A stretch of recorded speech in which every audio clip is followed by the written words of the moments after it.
There's a moment that lives inside me, like a photograph frozen in time. It wasn't anything special on the surface, just another Saturday morning, soft sunlight slipping through the blinds, casting long lines across the hardwood floor.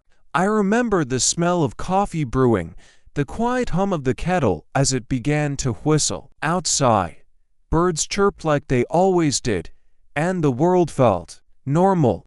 I was still half asleep when I walked into the kitchen. She was already there, standing by the counter in her favorite robe, the one with the little pink flowers. Her hair was messy, her eyes tired but warm. She handed me a mug without saying a word. We didn't need words back then. We understood each other with glances, with small gestures. That's how love works when it's real, or at least, when you think it is. We had plans that day, nothing extravagant, just the kind of stuff that makes up a life together. A walk through the park, maybe grab brunch at that little cafe we both loved. Later, we were going to look at houses online.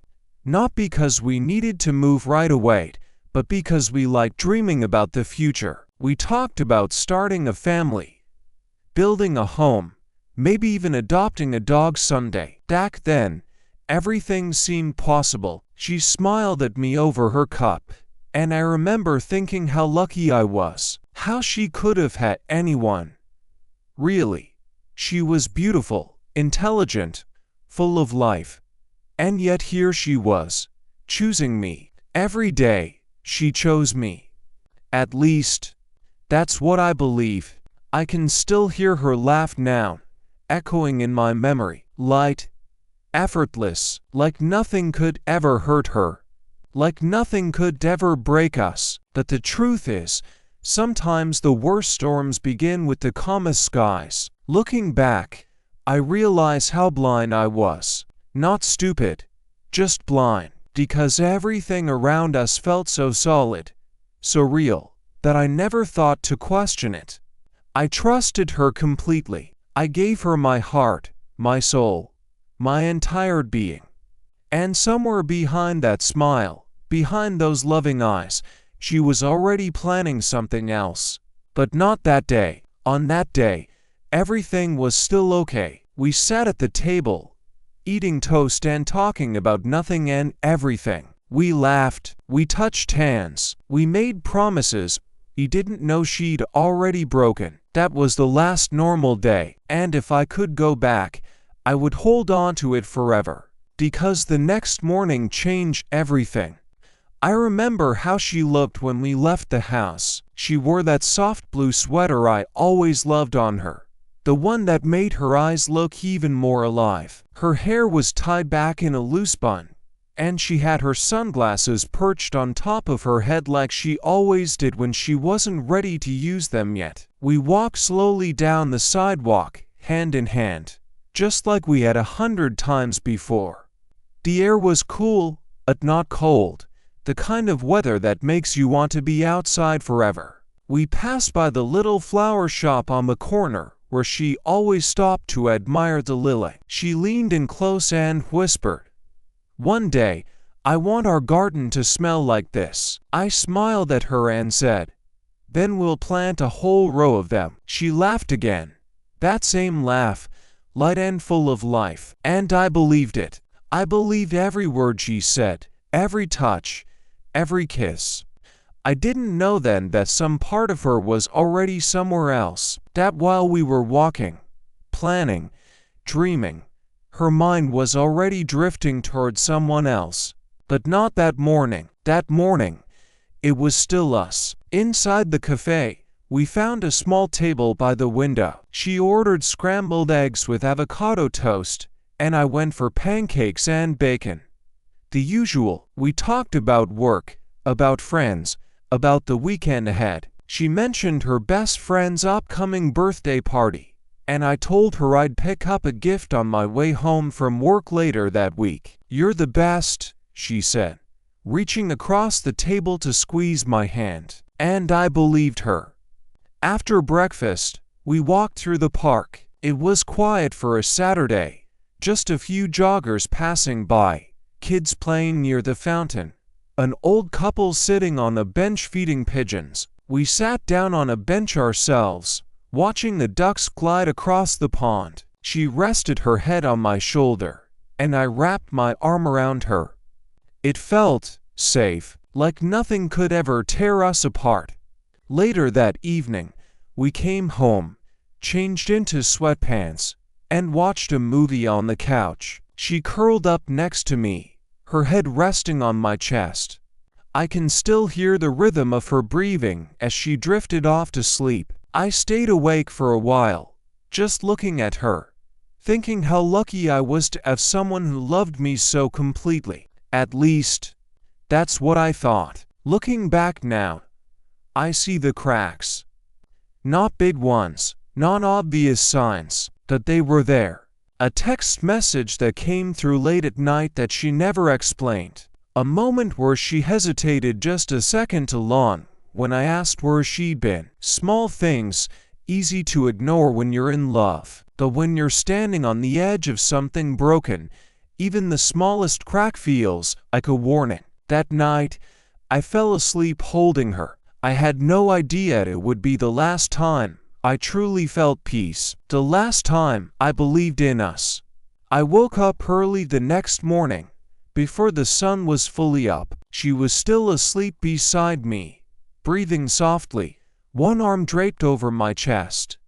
I lay there for a while, just watching her sleep, something I used to do often when I couldn't fall back asleep. Her face looked peaceful, younger, somehow, like none of life's weight had touched her yet. Her lips were slightly parted, and every so often, she would shift just a little, pulling the blanket tighter around her.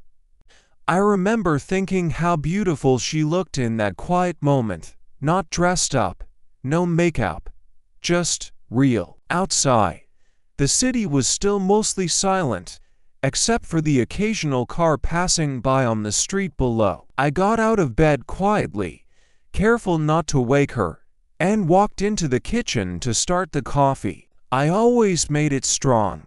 2 scoops of grounds, enough for 2 large mugs. I liked mine black, and she took hers with a splash of cream and just a bit of sugar. As the coffee brewed, I stood at the window and watched the sky turn from dark blue to light gray. It was going to be a good day, I thought. One of those days where everything just feels right. She came into the kitchen a few minutes later, barefoot and sleepy, wearing one of my old t-shirts. She wrapped her arms around me from behind and rested her head against my back. "Morning," she whispered. I turned around and kissed the top of her head. "Morning." We stood like that for a moment, just holding each other, saying nothing. And even now, all this time later, I can still feel the warmth of that hug. I can still smell the soft scent of her shampoo mixed with the faint trace of perfume she wore only on special days. But that wasn't a special day, that was just ordinary. And sometimes, I miss the ordinary more than anything else. After breakfast, we talked about our plans for the week. She had a meeting at work in the afternoon, and I had a few errands to run. We made a list together on the back of an old receipt. Groceries, pick up dry cleaning, call her mother. It was such a normal conversation, so simple, so easy. I didn't know then that soon everything would change, that within days, the woman standing in front of me, the one who smiled as she wrote "Call Mom" in messy handwriting, would become someone I barely recognized. That kiss goodbye at the door. I remember how she lingered just a second longer than usual, how she looked at me like she wanted to say something but decided not to. I wish I'd asked what it was, because after that day, nothing was the same. She left the house around 10:30, dressed in a pair of jeans and a light jacket.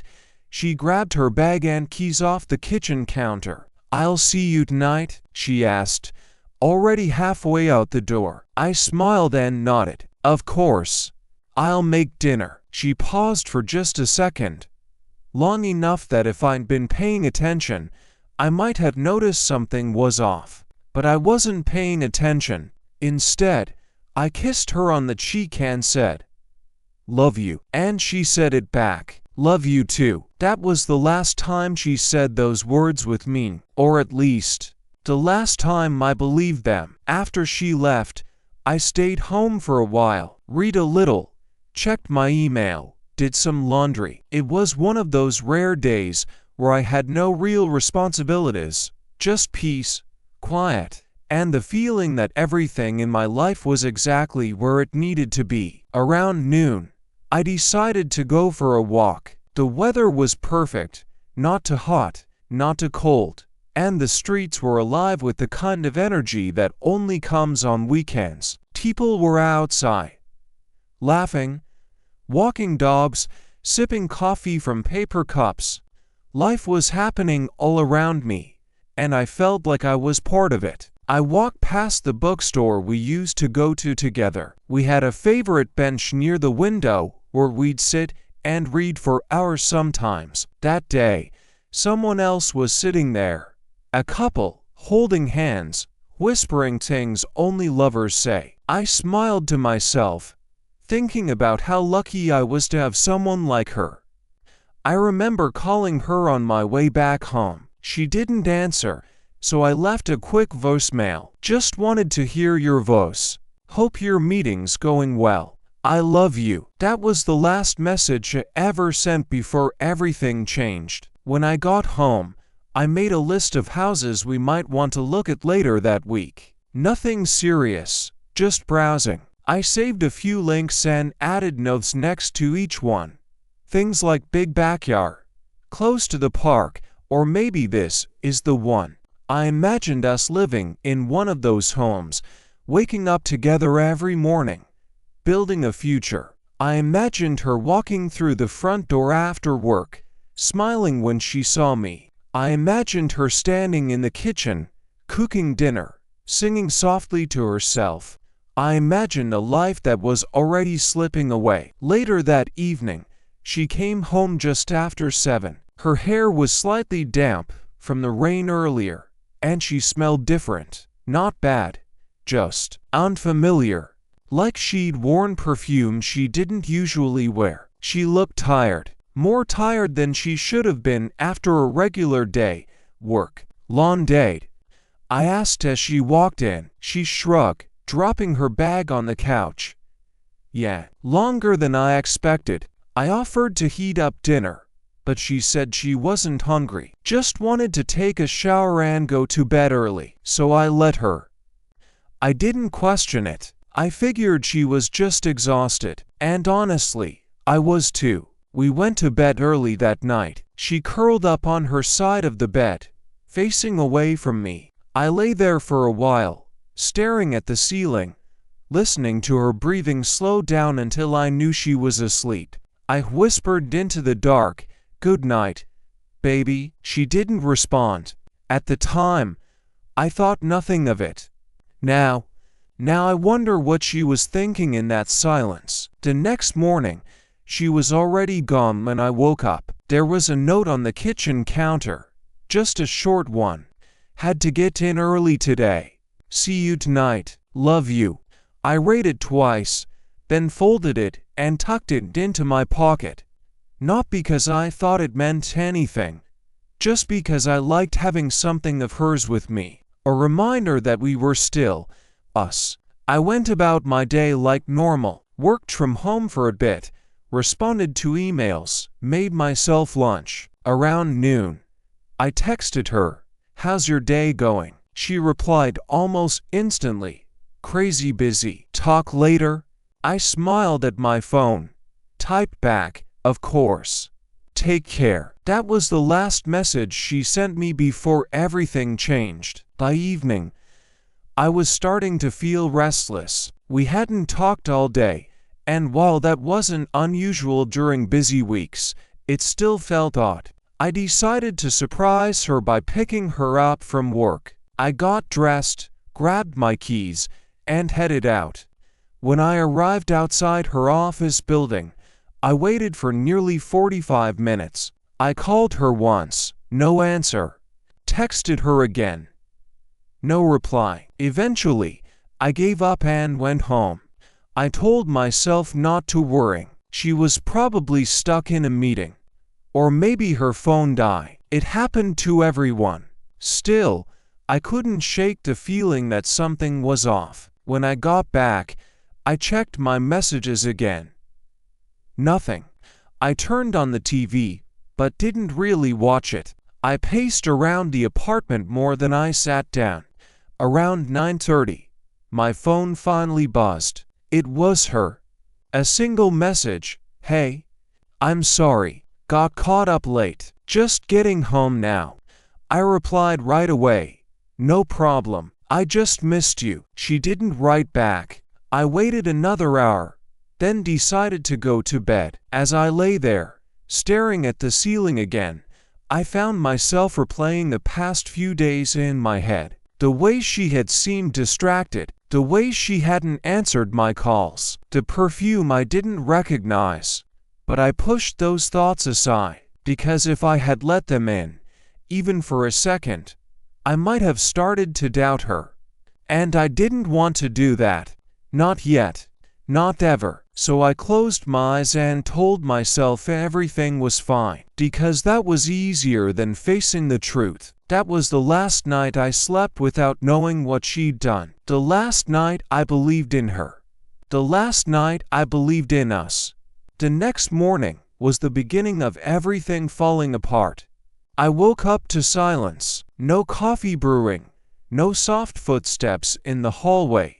No sign that she had even come home the night before. At first, I thought maybe she left early again. Maybe she had a meeting or something urgent at work. But as I walked into the living room, I saw her keys on the counter, her jacket still hanging by the door, her phone charger plugged in, but the phone itself was gone. That's when I felt it. The first real flicker of doubt. I called her. It rang once, twice, then went straight to voicemail. I tried not to panic.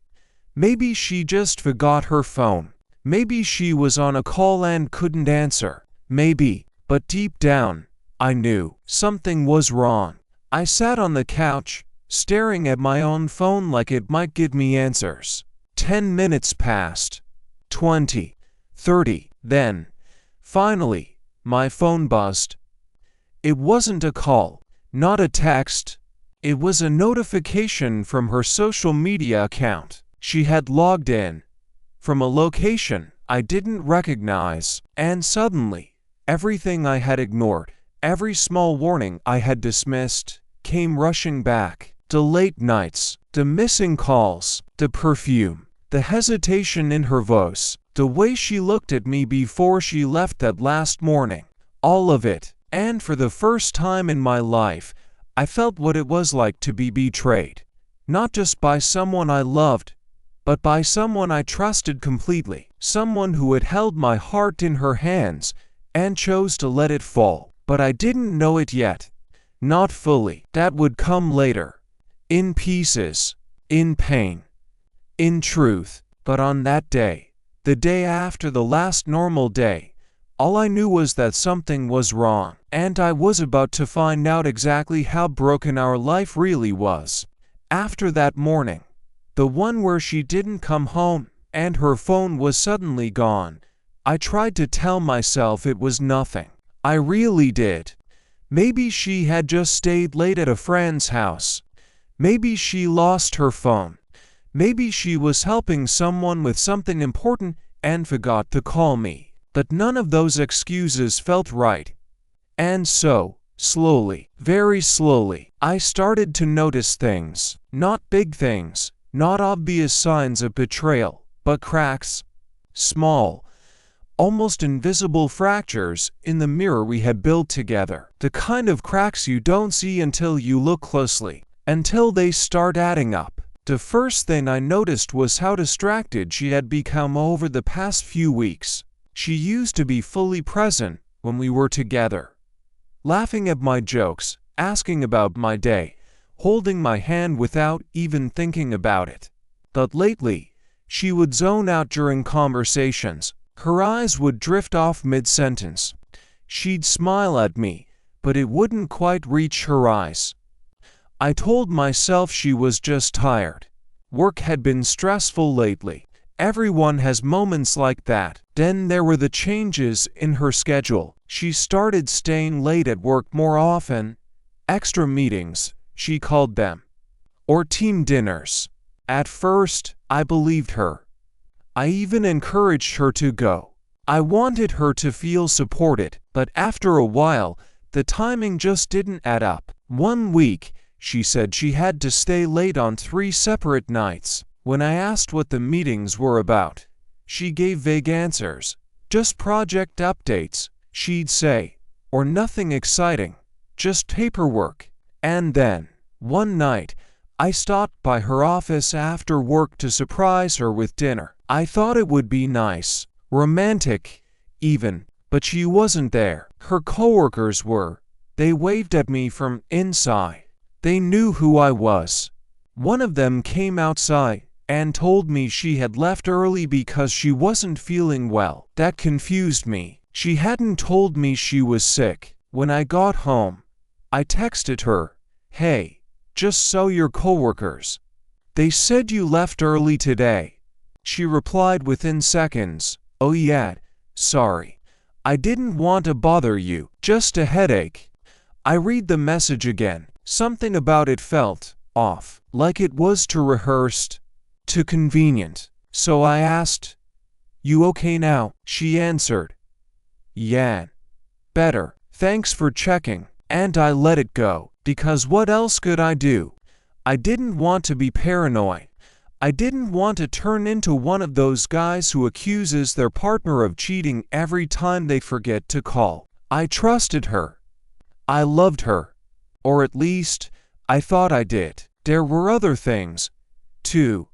Little inconsistencies that I kept pushing to the back of my mind, like the way she would sometimes mention places or events that didn't line up with what she had told me before. One night over dinner, she mentioned going out for drinks with her coworkers after work. She said they went to this new bar downtown, a place we had talked about trying together but never got around to. I smiled and asked how it was. She described the lighting, the music, even the bartender's name. But later that week, when I casually brought it up again, just teasing her about remembering the bartender's name better than mine, she looked confused. "What bartender?" she asked.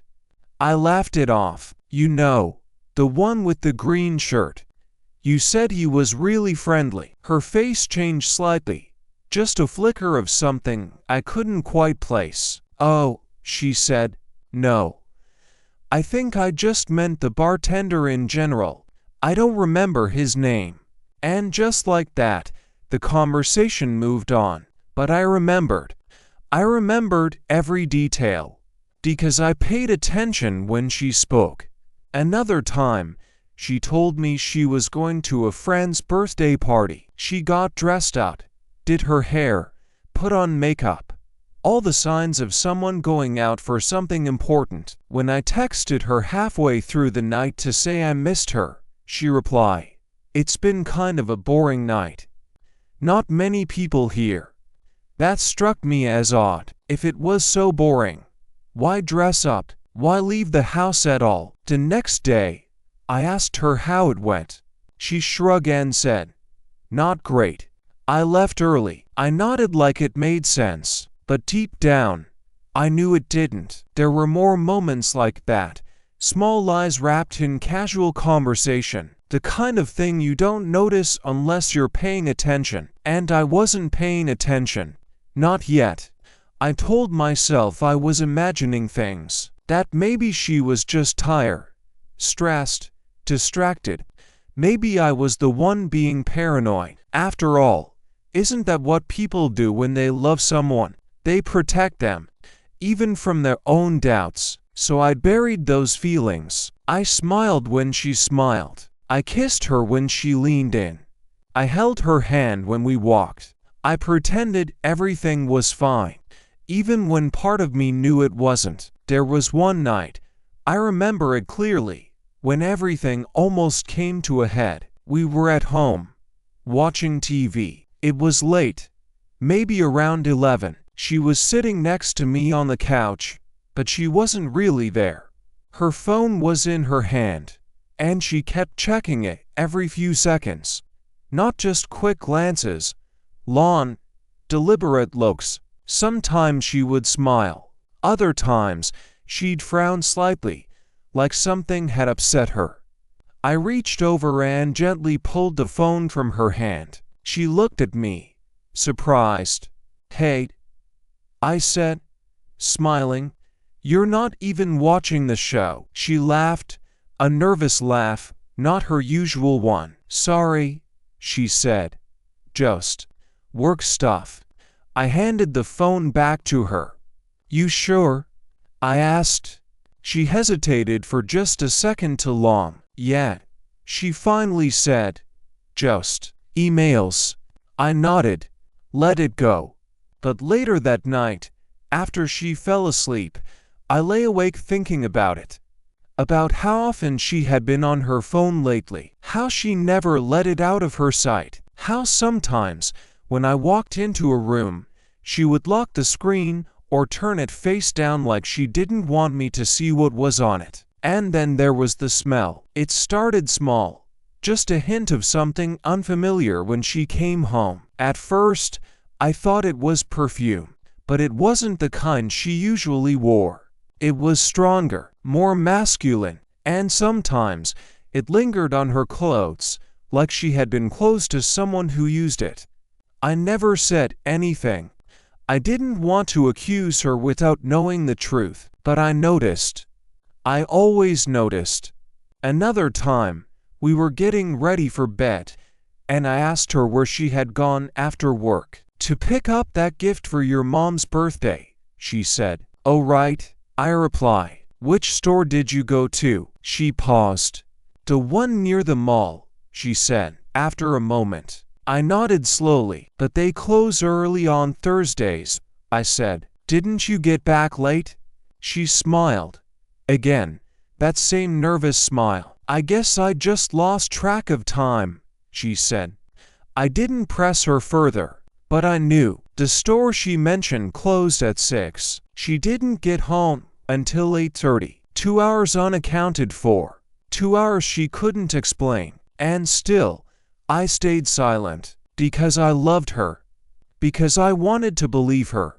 Because the idea of losing her felt worse than the fear that she might already be gone. I started to feel like a stranger in my own life, like I was living beside someone who used to be familiar, but now felt distant, like a reflection in a broken mirror. Every time she smiled at me, I wondered if it was real. Every time she kissed me, I questioned whether it meant anything. And yet, I still wanted to believe her. Because the alternative was unbearable. So instead of confronting her, I started keeping track. Not in a notebook or on paper, just in my head.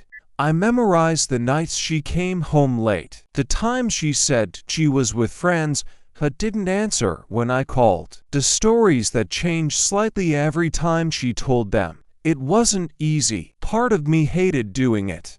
It made me feel like the bad guy, like I was turning into someone suspicious and insecure. But another part of me couldn't stop, because the cracks were getting bigger. One night, after we had argued about something small, something forgettable, she stormed out of the apartment, not in anger, not in frustration, but in relief, like she was finally free. She said she needed space, that she'd be back later. I waited up for hours. She never came home. The next morning, I woke up alone again, her side of the bed untouched. No note, no text, nothing. Around 10 o'clock, my phone buzzed. It was her. "Hey. I stayed over at Sarah's. Needed some time to think." Sarah was her best friend, one of the few people she talked to regularly. I replied, "Okay, are you coming home today?" She answered quickly, "Maybe later." Let me talk to her first. I sat there, staring at the screen, trying to figure out why her message felt so strange. Why she didn't say I love you. Why she didn't ask how I was. Why she didn't even apologize for disappearing. I wanted to call her, to hear her voice, to make sure everything was okay, but I didn't, because I was afraid of what I might find. That night, I tried to reach her again. No response. The next day, same thing. By the third day, I was pacing the apartment like a caged animal. I kept telling myself she needed time, that relationships go through rough patches, that maybe I had been smothering her without realizing it. But deep down, I knew something was wrong, and I was running out of reasons to ignore it. The breaking point came quietly, not with a confrontation or an argument, but with silence. 3 days after she left to talk to Sarah, I finally got a call from her. Not a text, a real call. I answered immediately. "Hey," she said, voice calm, almost distant. "Hey." I replied. "Are you coming home?" There was a pause. The kind of pause that tells you more than words ever could. "I don't know," she said finally. "I think I need more time." That's when I felt it. The weight of everything I had been ignoring for weeks, months, maybe even longer. I swallowed hard and asked the question I had been afraid to say out loud. "Is there someone else?" The line went silent. Not the kind of silence where someone is thinking about what to say. It was the silence of guilt, of being caught.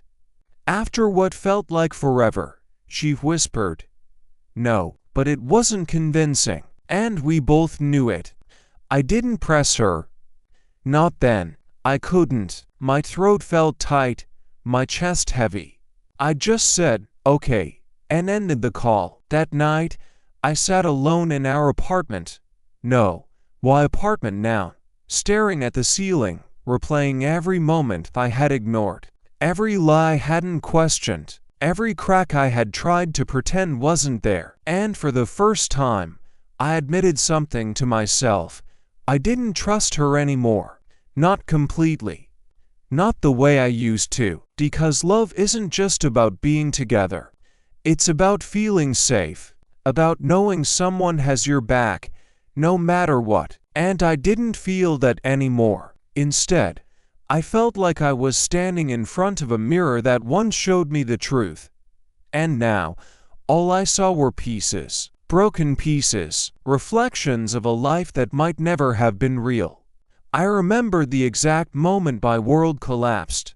It wasn't dramatic at first, no yelling, no confrontation, no slamming doors, just me, sitting alone on the couch in the quiet of our apartment, my apartment now, though I hadn't fully accepted that yet. She had been gone for 4 days by then, 4 long, silent days where I barely slept and ate even less.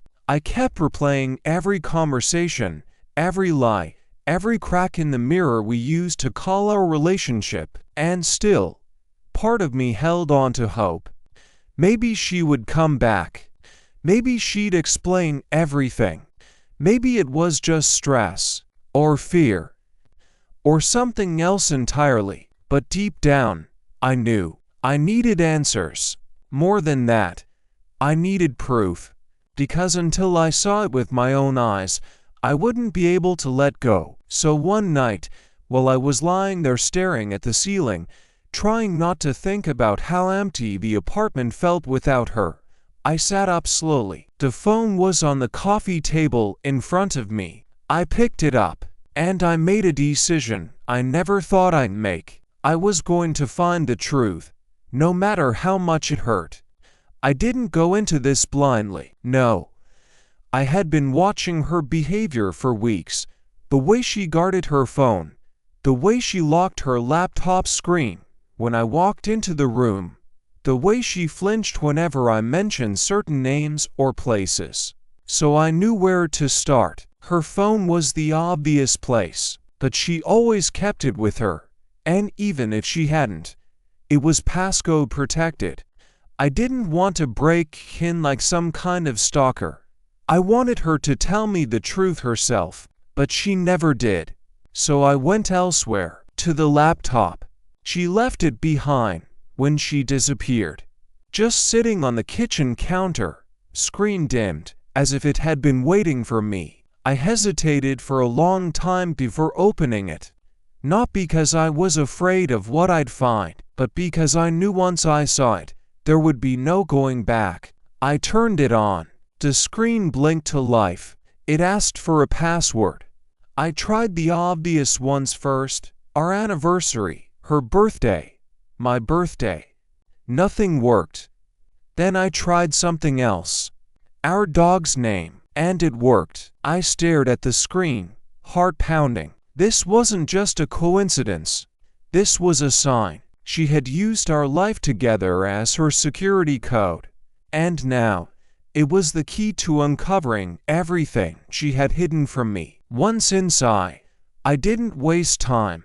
I started with the messages, not the ones on her phone, but the hidden files she kept in a folder labeled work stuff. It was a lie, a bad one, because when I opened it, there were no spreadsheets or project notes, just hundreds of text messages.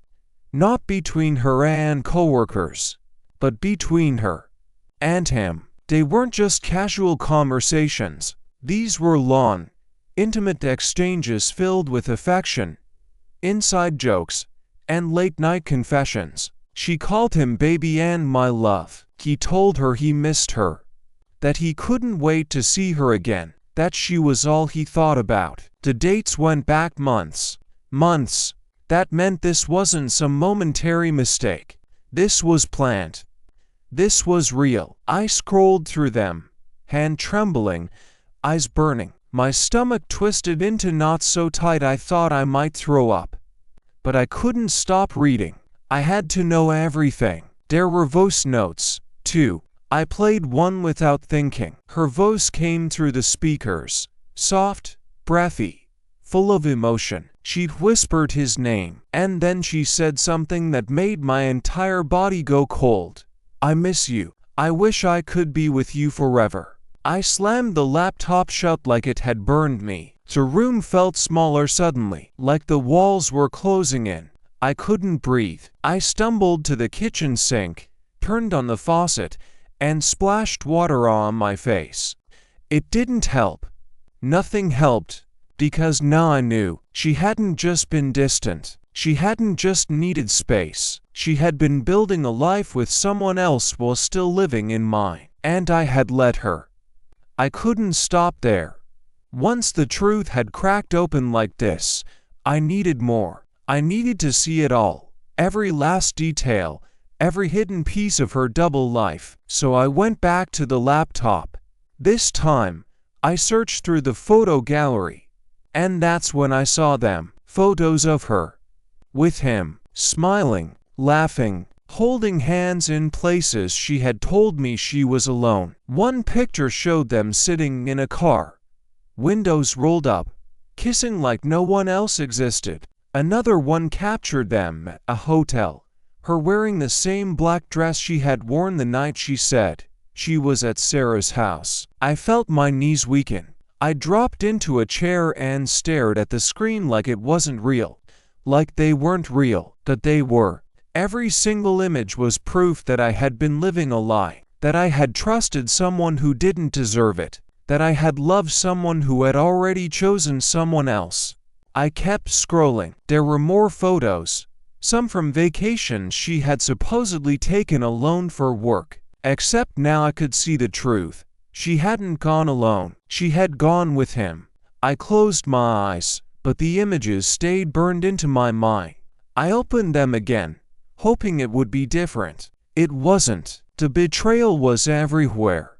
In every folder, in every message, in every stolen moment she had never meant to share with me. I don't remember how long I sat there. It could have been minutes. It could have been hours. Time didn't matter anymore. Nothing did, except the truth.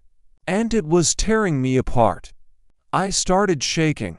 Not just my hands, but my whole body. My chest felt like it was being crushed from the inside out. Every breath came slower than the last. I wanted to scream, but no sound would come. I wanted to cry, but my eyes were dry. I was numb. But worse than that, I was angry, not just at her, at myself, for believing her, for ignoring the signs, for letting this happen under my own roof. I grabbed the laptop and almost threw it across the room, but something stopped me. I needed more, so I opened up the downloads folder, and there it was, a video file, no name, just a timestamp. I hovered over it for what felt like forever. Then I clicked play. At first, it was just blurry footage, shaky, like someone had recorded it quickly, secretly. Then the image focused.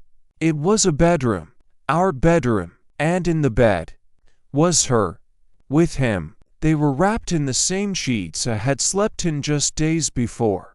I watched as she kissed him, as he whispered something in her ear that made her laugh, as she reached for his hand and laced her fingers with his. I couldn't breathe. I closed the laptop again, harder this time, and pushed it away like it was poison. I stood up so fast I nearly fell. I walked into the bedroom we used to share and looked around. Everything was still here. Her clothes, her makeup, the perfume she wore when she lied to me. I picked up one of her sweaters, the one she used to wear when we watched movies together on the couch. I held it to my face, and I breathed, but it didn't smell like her anymore. It smelled like betrayal, like every memory had built with her had been tainted, forever. I don't know how long I stood there, holding that sweater, staring at the bed where she had lied to me, not just with her words, but with her body, with her choices, with her betrayal. I wanted to scream. I wanted to cry. I wanted to punch something until my hands bled and the pain in my chest finally had somewhere to go. But I didn't do any of those things. Instead, I sat down on the edge of the bed, and I let it all sink in. The truth was no longer something I could ignore or rationalize. It wasn't hidden behind excuses or buried beneath promises. It was right there, in black and white, in voice notes, in photos, in video. She had chosen someone else. Not once, not twice, over and over again, for months, while still living with me, while still kissing me, while still pretending to love me. That word, love, suddenly felt like a curse, because now I knew what it meant to be loved by someone who was already gone. I got up slowly and walked back into the living room. My legs felt heavy, like they were made of concrete. I sat back down on the couch and stared at the laptop like it was a crime scene. Then I opened it again. I went back to the messages. I started taking screenshots. Every single one. Every good morning baby. Every I miss you. Every I wish I could be with you. I saved them all. Not because I wanted to confront her.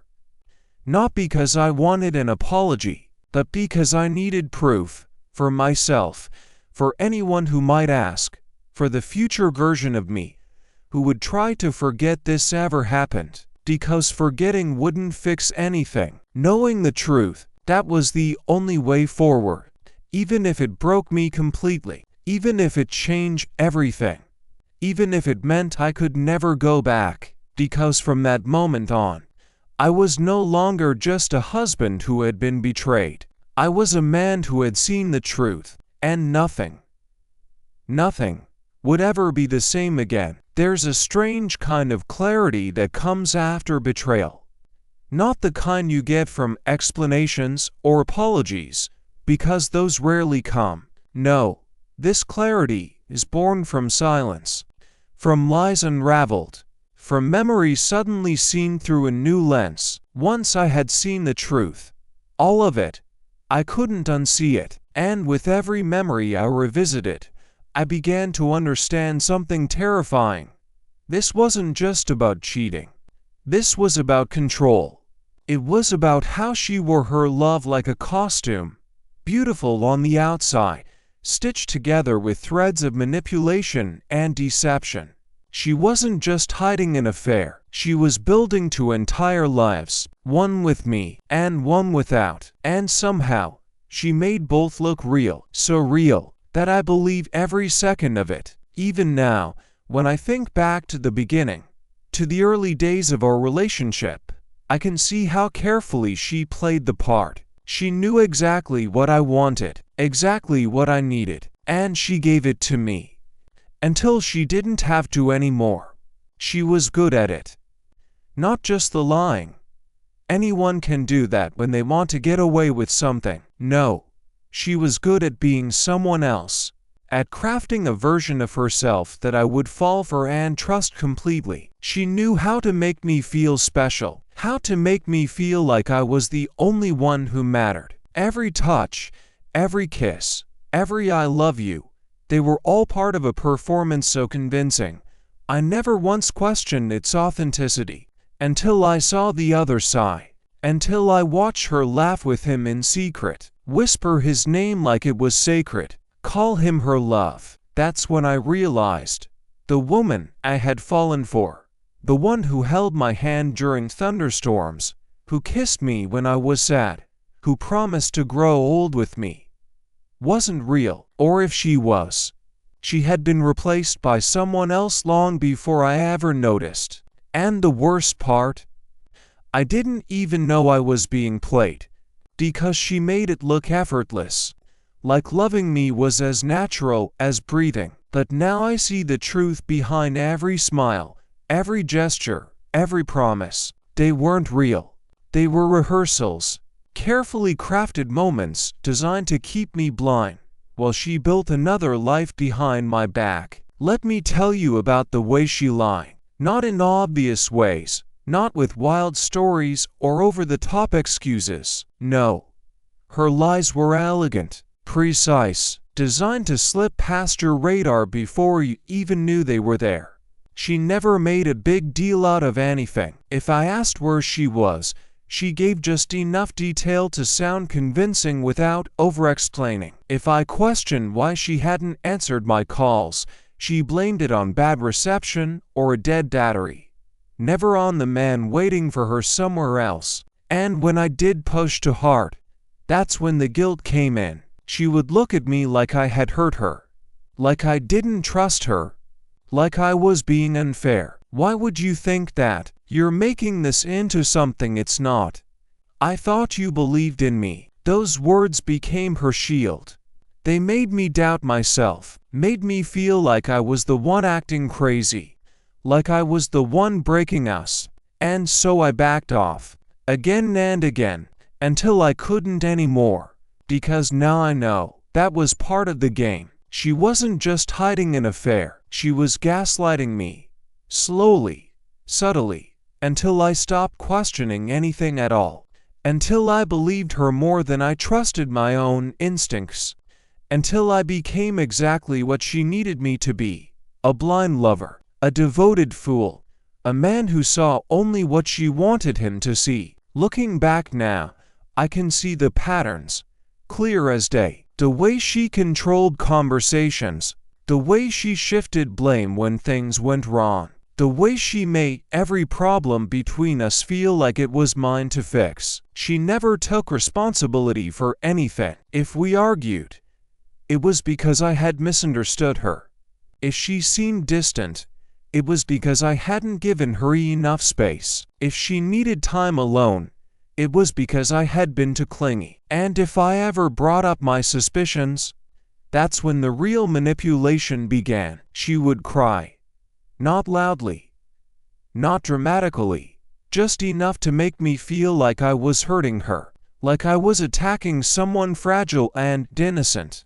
Then she would say something like, "I thought you trusted me." And just like that, I would apologize for questioning her, for doubting her, for loving her too much. It sounds ridiculous when I say it out loud, but at the time, I believed every word she said, because I wanted to believe in us.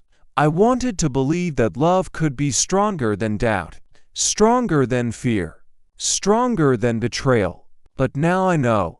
Love doesn't hide behind tears and silence. Real love doesn't make you question your own sanity. Real love doesn't live in shadows. Hers did. And I was too blind to see it. Until I wasn't. Until I saw her with him. Until I read the messages.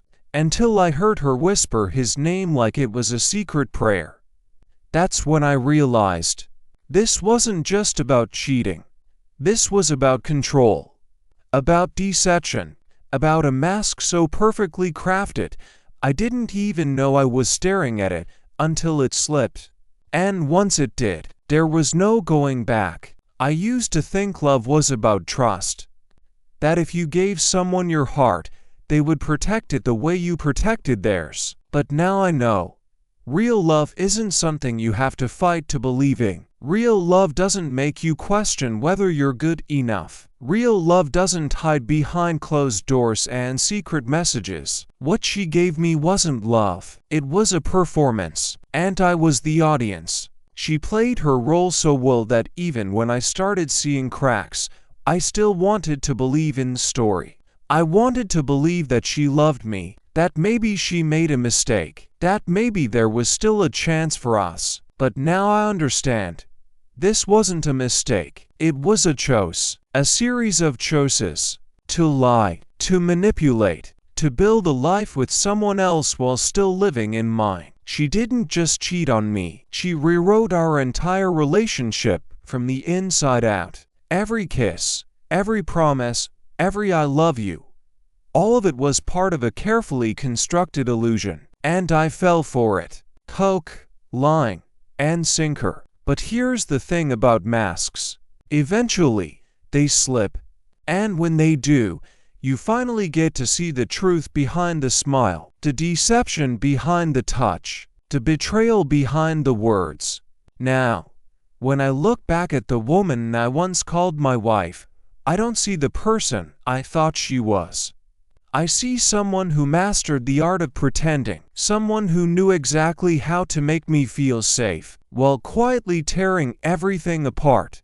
And I'll never forget what that feels like, because now I see her clearly, and I'll never be blind again. There's a moment, one single, defining moment, when you realize that doing nothing is no longer an option. For me, it came late at night. I was sitting alone in the apartment we used to share. The silence was heavier than usual, like the walls themselves were holding their breath, waiting for me to finally make a choice. Because up until that point, I had been frozen by pain, by confusion, by the endless loop of questions that played over and over in my head.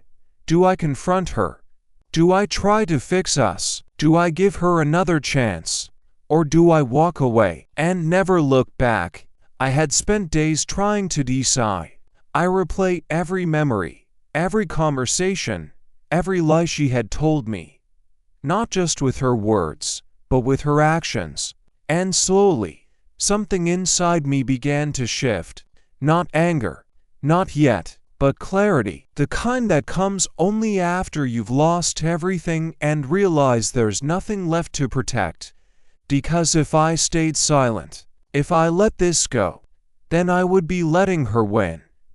Letting her get away with everything she had done, with everything she had taken from me. And that, more than anything, made my decision for me. I wasn't going to stay quiet. I wasn't going to pretend this didn't happen. I wasn't going to let her rewrite the story, no matter what it cost me. At first, I told myself I was going to forgive her. That's what people do when they love someone, right? They give second chances. They try to understand. They fight for the relationship. But every time I imagined saying those words, I forgive you, something inside me resisted. Because what was there left to forgive? She hadn't just made a mistake. She had built an entire life behind my back. She had lied to my face, played with my emotions, treated my love like it meant nothing. And still, part of me wanted to believe that she could change, that maybe she regretted what she had done, that maybe, if I gave her one last chance, she would finally be honest with me. So I called her. Not out of weakness, not out of desperation, but because I needed to hear it from her. I needed to know if she even felt guilty, if she regretted any of it, if there was still a piece of the woman I once loved hiding somewhere inside her. She answered on the third ring. Her voice was calm, almost too calm. "Hey." I took a deep breath and said the words I had rehearsed in my head all night. "I know everything." There was silence on the other end. Not surprise, not shock, just silence. Then, after a long pause, she whispered, "What are you talking about?" And that's when I knew she wasn't going to admit it. Not now. Not ever. Because lying had become easier for her than telling the truth. I didn't yell. I didn't cry. I just told her. I read her the messages. The ones she had sent him. The ones I had saved, screenshot by screenshot. Every last word of betrayal preserved like evidence in a crime scene. I told her about the photos, about the video, about the perfume she wore when she came home late, about the nights she said she was with friends but wasn't. I gave her one last chance to explain, to apologize, to show me that somewhere inside her, there was still a person capable of honesty. But instead of doing that, she tried to deflect. "You're making this into something it's not. You don't understand the whole story. This isn't fair to me." And then it hit me. She wasn't going to take responsibility. Not now. Not ever. Because for her, this wasn't a mistake. It was a choice. And worse than that, she believed she could talk her way out of it. That if she played the victim long enough, I would start to believe her again. That I would forget what I had seen. Forget how deeply she had hurt me. Forget that she had built another life while still living in mine.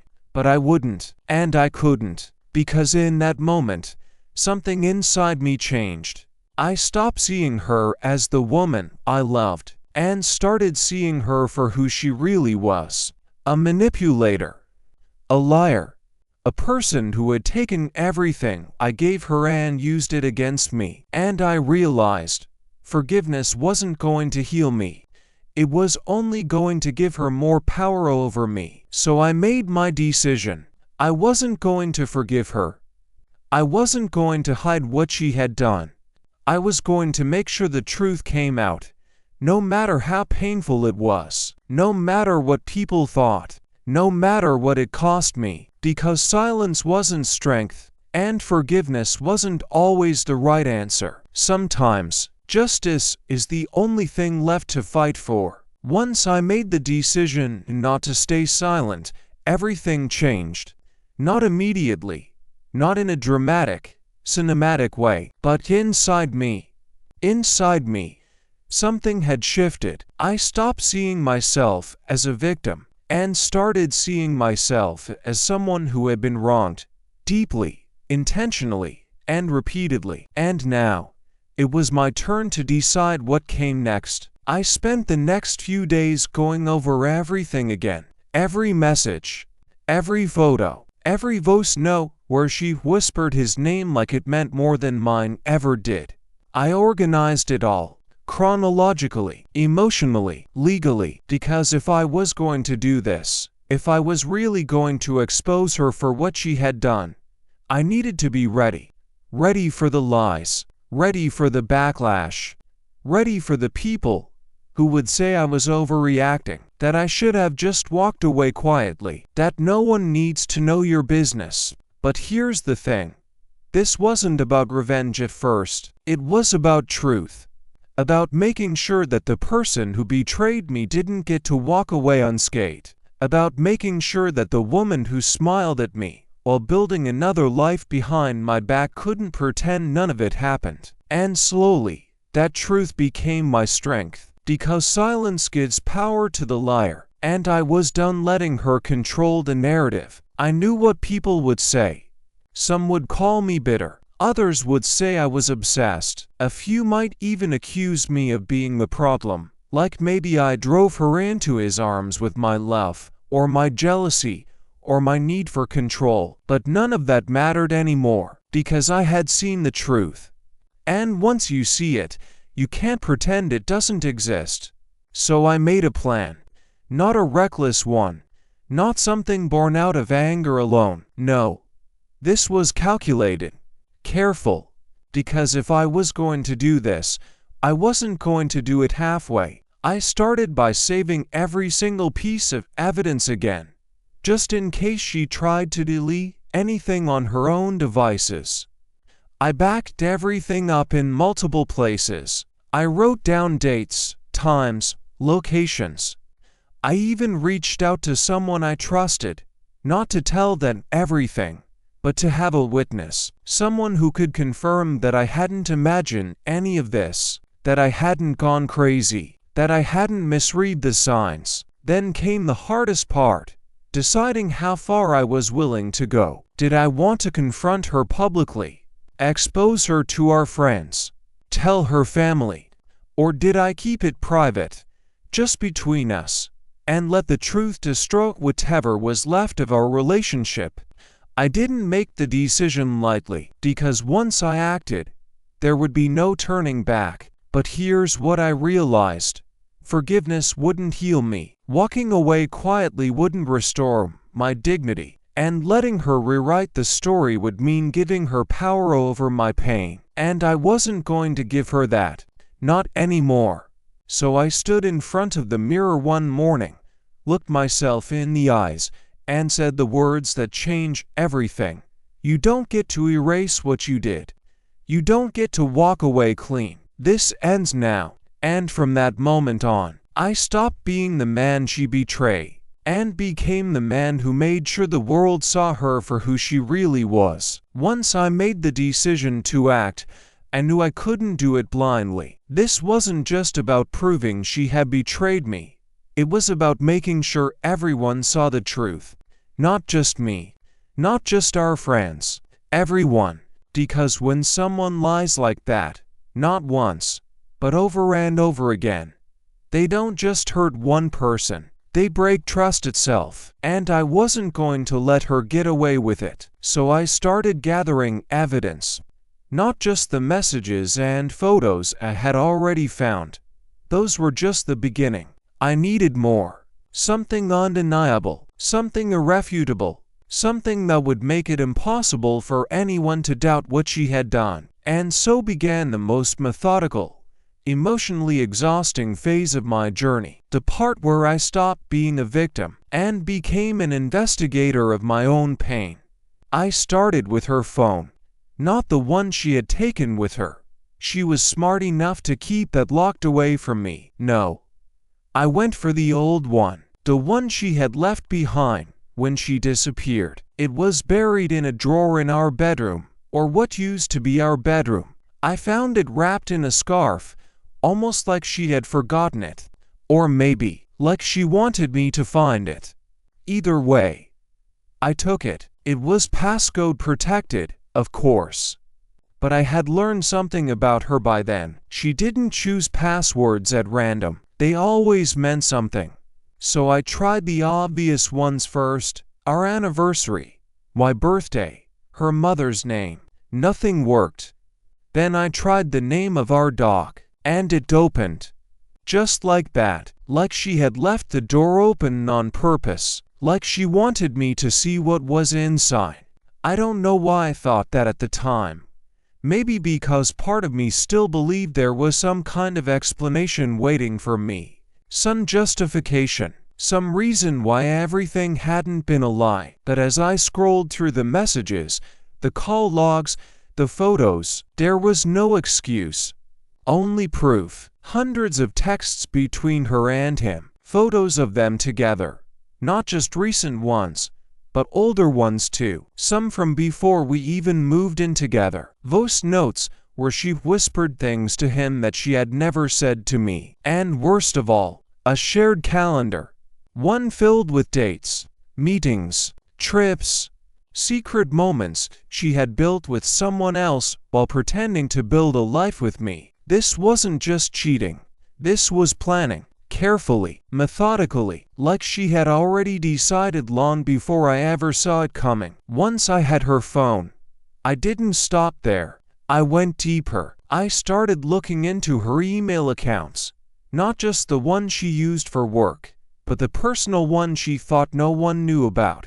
I found it by accident, really, buried in an old browser history log on her laptop. It was password protected too, but again, I tried the same pattern. Our dog's name, a date we never celebrated, a phrase only the two of us would understand. And again, it worked, like she had left breadcrumbs for me to follow. Maybe she wanted me to find out. Maybe she wanted me to see everything with my own eyes. Or maybe she just didn't care anymore. Either way, I wasn't going to stop now. Inside that email account were more messages, formal ones this time. Hotel bookings, flight confirmations, messages exchanged between her and him under the guise of work travel. Reservations made in fake names, receipts from restaurants where they had dined alone together. Even a message where she asked him to delete all traces of their communication after each meeting. She was careful, smart, but not smart enough, because I was piecing it all together. Every lie, every secret, every stolen moment, and with every new discovery, I felt something shift inside me. Not anger, not yet, just clarity. The kind that comes when you finally stop doubting yourself, when you realize you weren't crazy, you weren't imagining things, you weren't being paranoid, you were just seeing what she had worked so hard to hide. I started keeping track of everything, not just in my head, but on paper. I printed out messages. I saved screenshots. I organized them chronologically, like a timeline of betrayal. Each page was a piece of the puzzle, and the more I put together, the clearer the picture became. She hadn't just cheated once. She had built an entire life behind my back, one filled with lies, secrets, and carefully planned moments that she never meant for me to see. But now I had seen it all. Still, I wasn't done. There were things even I couldn't access on my own. Social media accounts she had hidden from me, private message threads buried in encrypted apps, photos she had deleted. Or so she thought. That's when I made a decision I never thought I'd make. I reached out to someone who could help me go deeper. A private investigator, not the kind you see in movies. No trench coats, no shady offices, just a quiet man in his late 40s who worked out of a small apartment above a dry cleaner. He asked me one question before he agreed to help. Are you sure you want to know everything? I didn't hesitate. Yes, because at that point, I wasn't doing this just for myself anymore. I was doing it for anyone else who might fall for her act, for anyone else who might believe her smile, her tears, her lies. I wanted to make sure no one else got hurt the way I did, so I handed over everything I had found. The phone, the laptop, the notes, and I told him, find the rest. The investigator worked fast. Within days, he had uncovered things I hadn't even known to look for. Hidden social media profiles she had created under fake names, encrypted messages she thought were gone forever, deleted photos recovered from cloud backups, even a second phone number she had used exclusively to communicate with him, one she never listed in her contacts or linked to any of her personal accounts. He showed me everything, every message, every call log, every timestamp. It was like watching a documentary unfold. Only this one was about my own life. And I wasn't just a viewer, I was the victim. The investigator sat across from me as I flipped through the documents he had compiled. At first, I didn't say anything. I just stared at the pages. Then, quietly, I asked, did she ever stop? He looked at me carefully before answering. Not once. That hit harder than I expected. Not because I didn't already know the truth, but because now it was all there. Organized, verified, undeniable. This wasn't some momentary lapse in judgment. This wasn't a mistake made in weakness. This was calculated, repeated, intentional, and worst of all, she had done it all while still living with me. Still kissing me, still pretending to love me, still taking everything I gave her, and giving nothing real in return. I closed the folder and handed it back to him. Then I stood up. And for the first time since I started this journey, I felt something close to peace. Because now I had proof. Not just in my heart, but on paper, in data, in records, in undeniable truth. And that meant one thing. She couldn't hide anymore. Because now the world was going to see her for who she really was. The moment I had prepared for came on a cold Thursday afternoon. I remember the weather clearly, not because it mattered, but because it felt symbolic, like even the sky knew what was about to happen. Rain tapped gently against the windows of the apartment we used to share, the kind of soft rain that doesn't scream or shout, just quietly erases everything in its path. She had come back once or twice since she left, never staying the night, always with an excuse for why she couldn't stay longer. I let her in each time, not because I wanted her near me, but because I needed her close enough to see the truth in her eyes. And now, after weeks of gathering evidence, organizing every lie into neat little files, and preparing myself emotionally for what was coming, it was time. I sat across from her at the kitchen table, the same one where we had shared breakfasts, late-night conversations, and whispered plans for our future. Now, it felt like a battlefield. She sipped her coffee, pretending nothing had changed, but I could see it in her face. She knew something was different. Not because I told her, but because I wasn't hiding how I felt anymore. No more pretending, no more silence, just the truth. And so, I said the words that shattered whatever illusion she had been holding on to. I know everything. She froze.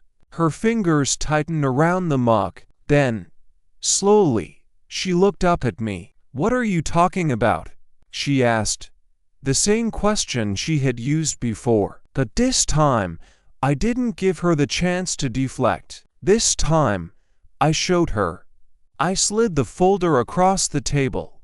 Inside were copies of messages, photos, voice notes, travel logs, hotel bookings, social media accounts she thought no one would ever find. Every last piece of her double life, every stolen moment, every lie. She stared at the pages like they weren't real, like none of it could possibly be true. But then her hands started shaking. And I knew. She understood.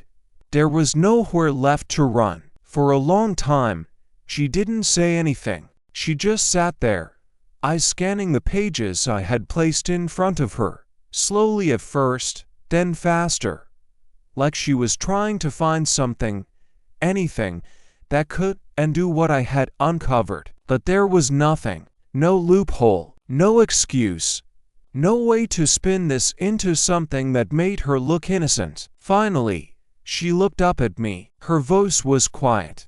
"You don't understand." I leaned forward. "Then help me understand." She hesitated, not because she wanted to explain, but because she was calculating, trying to decide whether it was better to lie again or finally admit the truth. In the end, she did neither.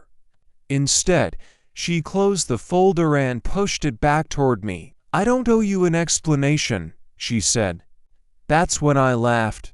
Not because it was funny, because I finally saw her for who she really was. Someone who would never take responsibility, who would rather pretend she did nothing wrong than face the consequences of what she had done.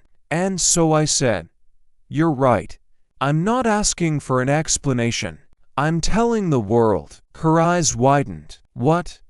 I stood up slowly. "I've already sent copies of everything to your best friend, to your mother, to my friends, to his wife." She paled. "No.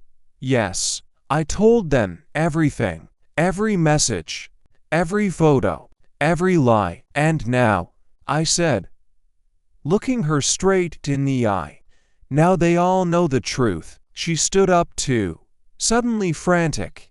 "You can't do this. This is insane. You're going to ruin everything." I shook my head. "No," I said, "you already did that." The fallout didn't take long. Within hours, her phone was blowing up with messages she wasn't ready to answer. Her best friend, the one she had used as an alibi more than once, texted me directly a few minutes after I left the apartment. "I'm so sorry. I had no idea."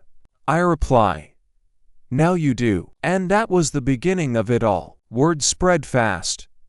Not in a dramatic, tabloid kind of way, but quietly, painfully, person by person. Her coworkers started distancing themselves. Her mother stopped returning her calls. Even the people who had once defended her began to question what they thought they knew about our relationship. And then there was him, the man who had become the center of her secret life. His wife confronted him the same day I confronted her. She sent me a message later that night. "Thank you." That was all. Just 2 words.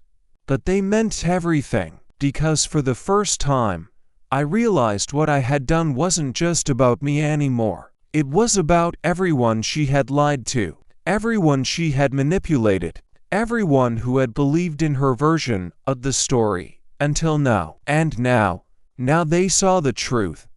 Not through rumors, not through gossip, but through undeniable proof. Her reaction was exactly what I expected, but somehow still shocking. She started calling me again and again, texting, begging me to stop, saying she would explain everything, that I didn't understand, that it wasn't what it looked like, but I didn't answer. Not once, because there was nothing left to say. I had spent too many nights wondering what she would say if I confronted her, wondering if she would cry, if she would apologize, if she would finally admit that she had hurt me. Now I knew she wouldn't, and she didn't. Instead, she tried to control the damage. She called our mutual friends and told them I was unstable, that I had become obsessed, that I was twisting the truth to make her look bad. Some believed her, most didn't, because they had seen who I used to be. The man who loved her more than anything, who trusted her completely, who gave her everything, and now they saw who I had become. Someone who had been betrayed in the worst way possible, and no amount of lies from her could change that. Even her own mother eventually stopped defending her. One night, I got a call from her sister, someone I hadn't spoken to in months. She said, "I just want you to know, I believe you." That meant more than any apology ever could, because it proved that my truth had reached people who once thought I was the one losing my mind, and now they were on my side. The legal consequences came next. I hadn't planned for it, not at first. But once people started seeing the truth, things began to move on their own. Her company launched an internal investigation after one of her coworkers reported that she had been using company resources for personal travel.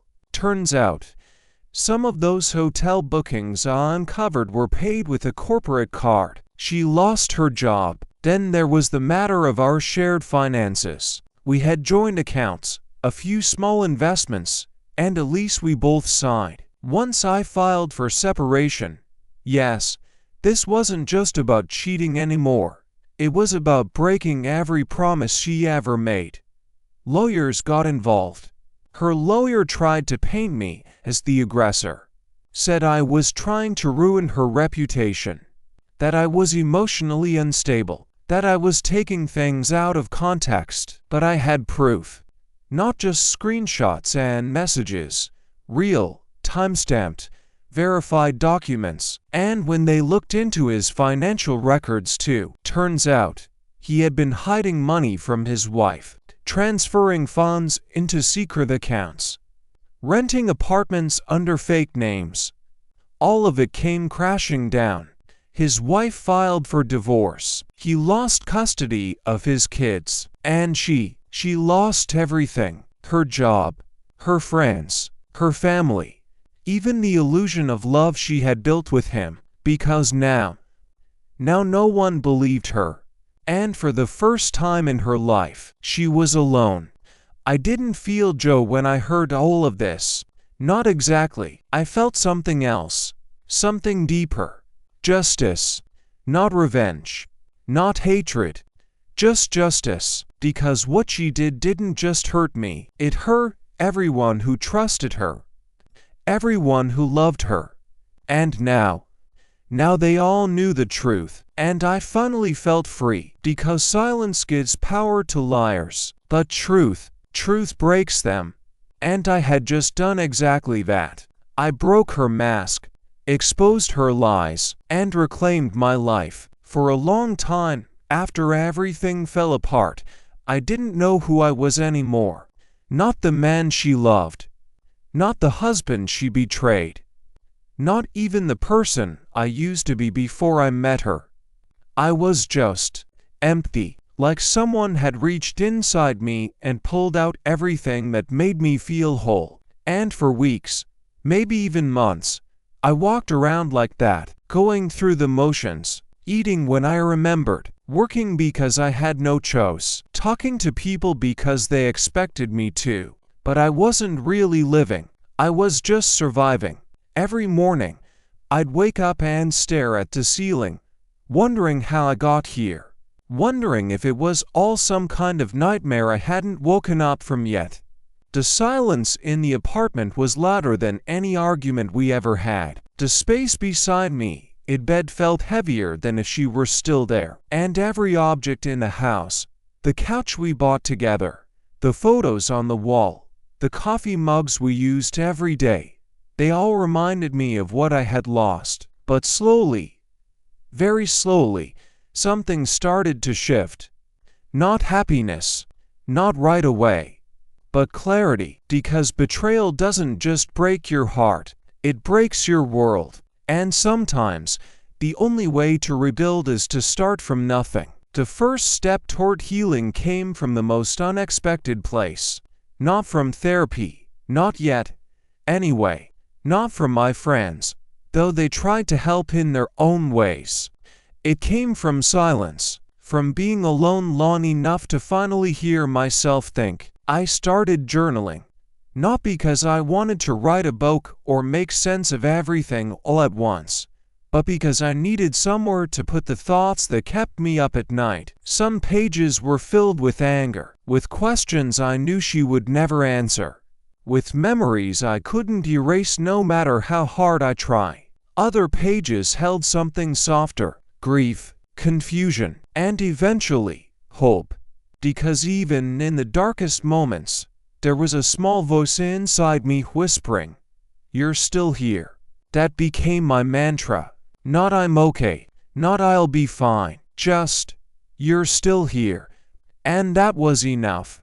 For now. I started taking care of myself again. Small things at first, eating real meals instead of whatever I could grab on the way home from work, sleeping more than 4 hours a night, going outside without a specific reason, just because the air felt different when I wasn't carrying the weight of her lies on my shoulders. And slowly, I began to remember who I was before her, before the betrayal, before the pain, before I lost myself completely.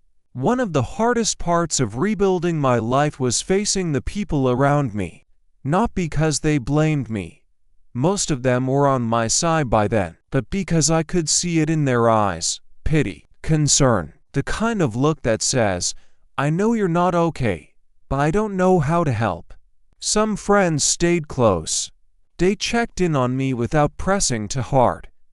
They didn't ask about her unless I brought her up first, and when I did, they listened, not to judge or offer advice I didn't ask for, but just to be there. Others drifted away.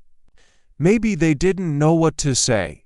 Maybe they were still caught between loyalty to me and the version of her they thought they knew. Either way, I stopped expecting everyone to understand, because healing isn't a group effort. It's something you do alone, even if others walk beside you. Still, there were moments where someone reminded me that I wasn't truly alone, like the night my best friend showed up at my door with 2 beers and said, "You don't have to talk, just sit with me." And we did.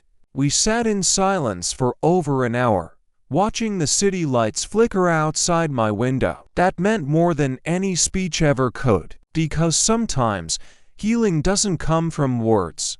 Sometimes it comes from simply being seen, being heard, being held, even if only in quiet understanding. Financially, things were complicated at first. We had built a life together, shared accounts, joint bills, a lease we both signed. When everything fell apart, so did the structure we had created around our finances. At first, I felt overwhelmed. There were legal fees, moving costs, the sudden need to start over with nothing but what I could carry. But then something unexpected happened. I started to feel free. Not because losing everything was easy, but because for the first time in a long time, I was making decisions for myself and no one else. I moved out of the apartment we used to share. It wasn't easy walking through those doors for the last time, knowing I would never sleep there again. But I didn't look back. Instead, I found a small place across town. Nothing fancy, just enough space for me, my books, and the few things I couldn't bear to part with. And slowly, I rebuilt. I opened new bank accounts in my name only. I started investing again, carefully, cautiously, but on my own terms. I took on more work, not because I needed to prove anything, but because I wanted to build something that was mine, something she couldn't touch, something that reminded me that I was still capable of moving forward, even after everything. And the more I focused on myself, the more I realized, betrayal doesn't have to define you. It can break you, or it can make you stronger than you ever thought possible. And I chose strength. Every single day, even when it hurt, even when I wanted to give up, I chose to rebuild, because I deserved better than what I had lost. And I firmly believed that. One of the most unexpected parts of my healing journey was learning to love again. Not right away, not even close. For a long time, the idea of being with someone else felt impossible, like I had been burned so deeply that I would never trust again. But time has a way of softening even the sharpest edges of pain. It started with small things, conversations with people who didn't know my story, a smile from a stranger at a coffee shop, a connection with someone who didn't carry the weight of my past. At first, I kept my distance. I told myself I wasn't ready, that I didn't want to risk getting hurt again. But eventually, I let someone in, not because I needed them to fix me, not because I wanted to replace what I had lost, but because I realized something important. Love doesn't always come in the form of betrayal. Sometimes, it comes quietly, without lies, without games, without hidden agendas. And when it does, you learn to trust again, not because you forget the pain, but because you finally believe you deserve better. I won't pretend it was easy. There were nights I woke up in a panic, remembering her voice, her lies, the way she made me question everything. There were moments where I hesitated before opening up, afraid that history might repeat itself. But slowly, very slowly, I began to believe in something new, a future, a life beyond betrayal, a love that didn't come with secrets, And more than anything, a version of myself that no longer carried the weight of her deception. Because now I'm not just the man who was betrayed. I'm the man who survived it, who rebuilt his life, who found peace, who chose himself over and over again. And if you're listening to this right now, if you've gone through something similar or you're still in the middle of your own storm, know this: you are not alone. Your pain is real. Your anger is justified. Your grief is valid. But so is your strength. And one day, maybe not today, maybe not tomorrow, you will wake up and realize something powerful. The worst part of your story is behind you. And the best part? That's still waiting to begin. If you're listening to this, there's a good chance you've been through something similar. Maybe not the exact same story. Maybe your betrayal came from a friend, a partner, a parent, or someone you trusted completely. But if you're here, then you know what it feels like to be lied to by someone you loved, to question everything you thought was real, to wake up one day and realize the life you built wasn't as solid as you believed. And if that's where you are right now, I want you to know something. You're not alone. And more importantly, you will survive this, because I did. And now, looking back on everything I went through, the pain, the anger, the long nights of questioning my own sanity, I can finally say that I learned things about people, about myself, and about love that I never would have understood without going through it all. And I want to share those lessons with you. Not because I think I have all the answers, but because I know what it's like to feel lost.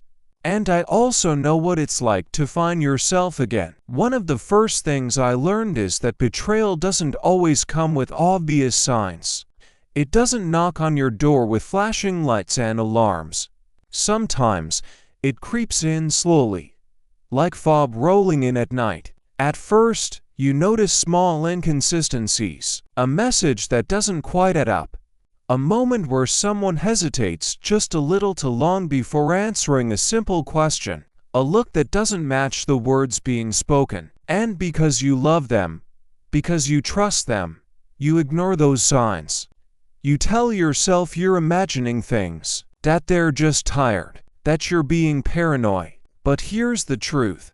Your instincts are not lying to you. If something feels off, it probably is. I wish I had trusted myself more. Wish I had listened to the quiet voice inside me that whispered, something isn't right. Because if I had paid attention earlier, maybe I wouldn't have been blindsided later. So my first lesson to you is this: trust yourself, even when it's hard.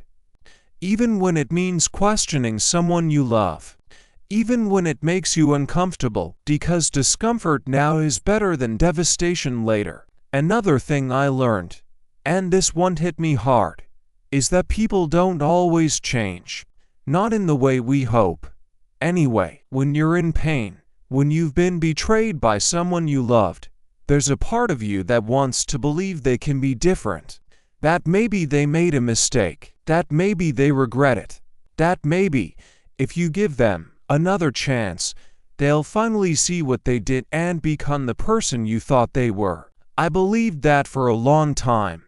I told myself she would come back, that she would apologize, that she would admit how deeply she had hurt me, but she never did. And here's what I realized. People show you who they are, not just with their words, but with their actions. And if someone chooses betrayal over honesty, they've already shown you who they really are.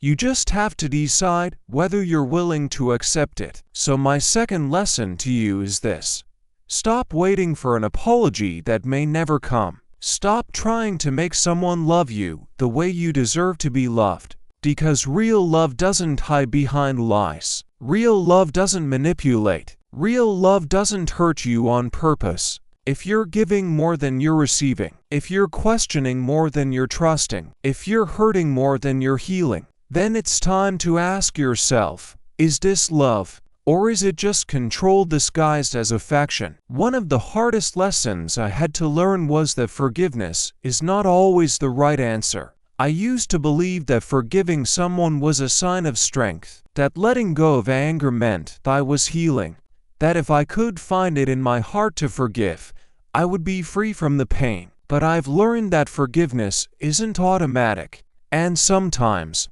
it's not even necessary. Because forgiveness shouldn't be given just because someone expects it. It shouldn't be forced just to make other people comfortable. And it definitely shouldn't come before you've fully processed what happened to you. Forgiveness is a choice, not an obligation. And sometimes, the most powerful thing you can do is choose yourself instead. That doesn't mean I hate her. It doesn't mean I wish her harm. It just means I don't need her apology to move forward. I don't need her explanation to understand what she did. And I certainly don't need her presence in my life to heal from what she took from me. So here's my third lesson. Don't rush your healing for the sake of someone else's comfort. Take as long as you need. Feel everything you need to feel. Be angry, be sad, be confused, be broken, and when you're ready, rebuild. Not for them, not for anyone else, but for yourself. Because real healing doesn't come from forgiving. Sometimes it comes from accepting that some wounds never fully close. And that's okay. Because even with scars, you are still whole, still strong, still capable of living a life that no betrayal can take from you. One of the most powerful things I've done since everything fell apart is rebuild my life. Not just externally, but internally. I started therapy. Not because I thought I was broken, but because I wanted to understand myself better. To learn how I ended up in a relationship where I ignored red flags, where I questioned my own instincts, where I gave more than I received, and still believed it was love. Therapy didn't erase the pain, but it gave me tools to move through it. It helped me understand that betrayal doesn't just affect your heart. It affects your confidence, your self-worth, your ability to trust again. And if there's one piece of advice I could give anyone going through something similar, it would be this. Talk to someone, not just friends, not just people who say, "I'm here for you." Find someone who will listen without judgment, someone who will help you untangle the mess inside your head. Someone who will remind you, even when you forget, that you are not alone. Because healing isn't about forgetting what happened. It's about learning to live with it, to grow around the pain, to build a life so full, so strong, so unshakable that the betrayal no longer defines you. And finally, you wake up and realize something beautiful. You are not the person you were before all of this. You're someone new.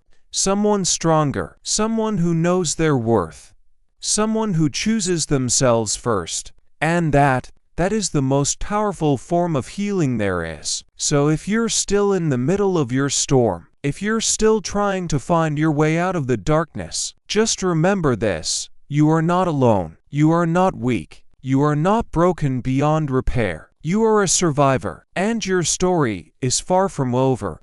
In fact, the best part is still waiting to begin.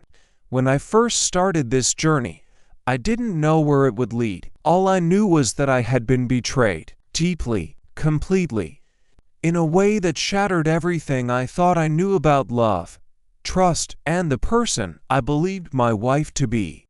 I remember sitting alone in our apartment, my apartment now, staring at the ceiling, wondering how I got there. Wondering how someone I loved so completely could turn out to be a stranger in disguise. And back then, I felt like a victim, like someone who had been wronged beyond repair, like someone whose life had been stolen from them piece by piece while they weren't looking.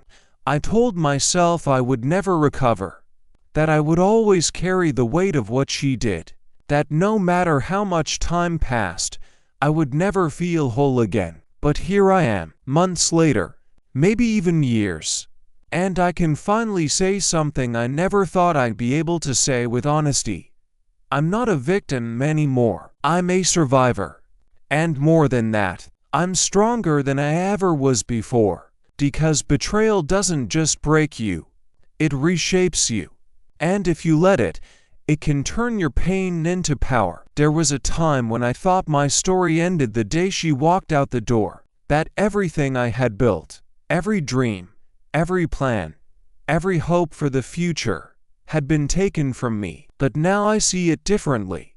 Because what she took from me wasn't my life. She only took a chapter, and that chapter didn't define me. It only led me to the next one where I learned to trust myself again, one where I stopped waiting for someone else's apology to heal, one where I stopped defining my worth by how much someone else loved me, and most importantly, one where I chose myself over and over again.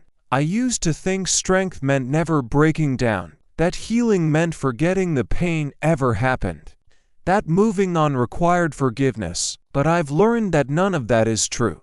Strength isn't about never falling, it's about getting up every time you do. Healing isn't about erasing the past, it's about learning to live with it. And moving on doesn't mean letting go of your anger or forgiving someone who never apologized. Sometimes, moving on just means choosing to build a life that no longer includes them. And that is its own kind of victory. I used to think betrayal was the end of something, the end of love, the end of trust, the end of a future I had imagined for myself. But now I see it for what it really was. Not an ending, but a beginning of self-discovery, of independence, of strength I didn't know I had. Because before all of this, I gave my power away so easily. I let someone else define how much I was worth. I let their lies make me question my own reality. I let their betrayal convince me that I wasn't enough. But now I know the truth. I am enough, more than enough. And no amount of deception, no act of betrayal, no person's choices can ever change that. Because my value doesn't come from someone else's approval. It comes from within, from the way I showed up for myself when no one else did, from the way I kept going even when every part of me wanted to stop, from the way I rebuilt my life, not for anyone else, but for me. And in doing that, I found something more powerful than forgiveness. I found freedom. Not the kind that comes from forgetting, but the kind that comes from finally understanding your own worth. Even after everything, even when it hurt, even when I thought I couldn't go on, I still chose to rise. And that is what makes me a victor. Not because I got revenge, not because I proved her wrong, but because I survived. And then I thrived, in a way she never expected.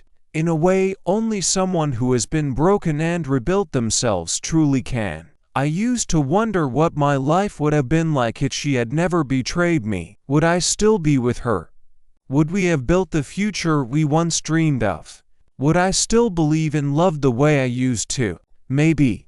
Or maybe I was always meant to walk this path. Because sometimes, the only way to discover who you really are is to lose everything you thought defined you. And that's exactly what happened to me. Losing her didn't just teach me about betrayal. It taught me about myself. It showed me how much I was willing to give for love, and how little I expected in return.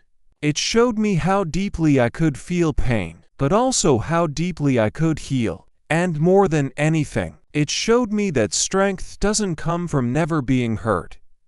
It comes from being hurt, and still choosing to stand back up, still choosing to rebuild, still choosing to believe in yourself when no one else does. And now I live my life on my own terms. No masks, no lies, no need to prove my worth to anyone.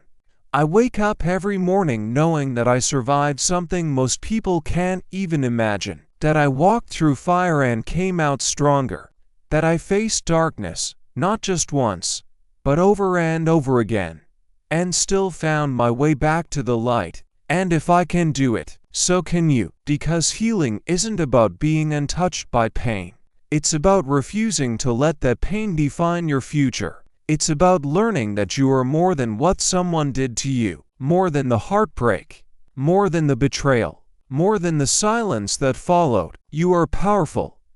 Even when you feel broken, you are worthy. Even when someone made you feel otherwise, you are strong. Even when you don't feel like it yet, and one day, maybe not today, maybe not tomorrow, you will look back and realize something beautiful. You didn't just survive, you grew, you changed. You became someone new, someone unshakable, someone who knows their worth, and someone who will never again allow another person to steal their power. If there's one thing I want you to take away from this story, it's this. Never, ever, allow someone else to hold your power, because when you give your happiness, your self-worth, your future to someone else, you risk losing everything the moment they decide not to protect it. I did that. I gave her my trust, my love, my heart, and she chose to use it against me. But now I know that my strength comes from within, that my value doesn't depend on anyone else's approval, and that my life, no matter what's been taken from me, is still mine to rebuild. So if you're still in the middle of your own storm, if you're still trying to make sense of what happened, if you're still wondering whether you'll ever feel like yourself again, let me remind you of something important. You will. You will feel whole again. You will find peace again. You will learn to trust, not just others, but yourself. And most importantly, you will rise. Not because it's easy, but because you are stronger than you think. Because betrayal may break your heart, but it does not define your future. It only defines how deeply you are willing to grow from it. So don't waste your pain.